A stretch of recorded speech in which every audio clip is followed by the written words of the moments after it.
Hey guys, how's everything going? This is Jaser. So allow me to introduce you the latest updates on React Internals Explorer. First of all, you're now able to log in with your GitHub account. So let me assign. After you sign in, you are able to fork the snippets, share with better links, and create new snippets, edit them, something like that. Okay, so after I log in, here's my name, and there are a lot of buttons like edit, save, and here's the button for my list.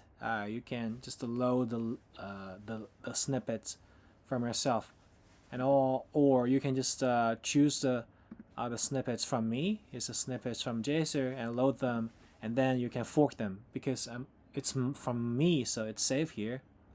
But if you log in, it's gonna be a fork button. Okay, this is the first biggest updates. You can see the author here. The second thing is you now have these two buttons rather than the prev and next.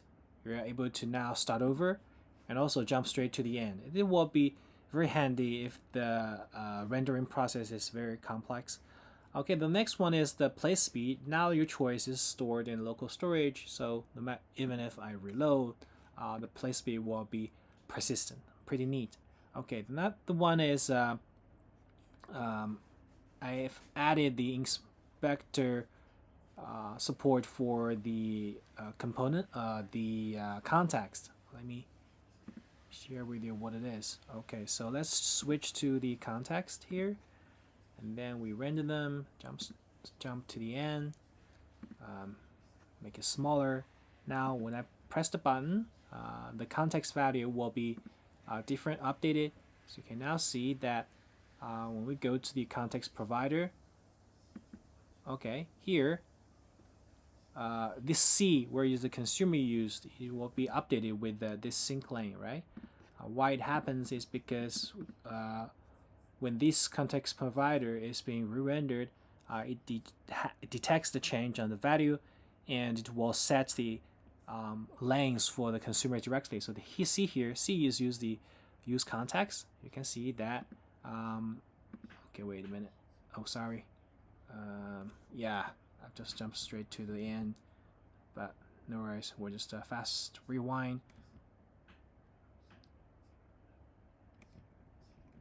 Okay, C, you can see that C is set with the lane sync lane here, and the next one is B because C is this child. So for B, it's set on the sync lane. From this demo, you're able to see why this context breaks the memo easily.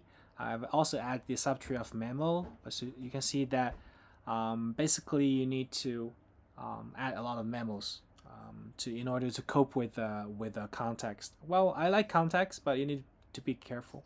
Okay, the other one is I've added the console support.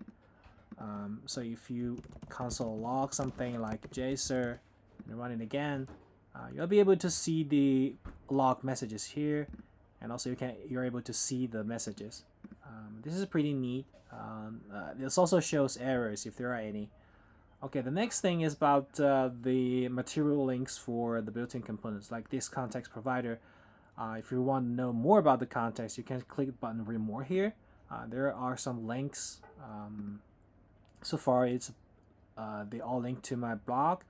I'll add more links, just like what I did for this deeper dive React Dev enhanced Chrome extension. Anyway, that's okay. That's it, I guess. Yeah. Okay. Yeah. I think it's pretty nice updates. I hope you enjoy. See you next time. Bye.